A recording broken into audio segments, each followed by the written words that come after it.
Strength, stretch, and mobility in rotation are really important for all martial artists, especially for capoeiristas. So here's two different exercises where we're going to lock off one end of the body and work the strength, stretch, and rotation in the other. This little split leg variation is quite a challenge, but great for your lower back strength. And then we're going to take it up a level, inside, outside, rotate outside, inside, outside, trying to keep your body in line as much as possible.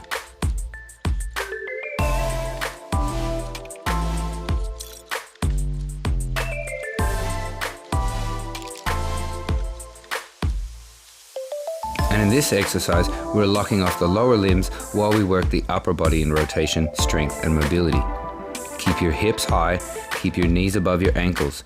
Rotate your body as far as you can at each side and try to keep your arms as straight as possible with the weight directly above the center of your chest.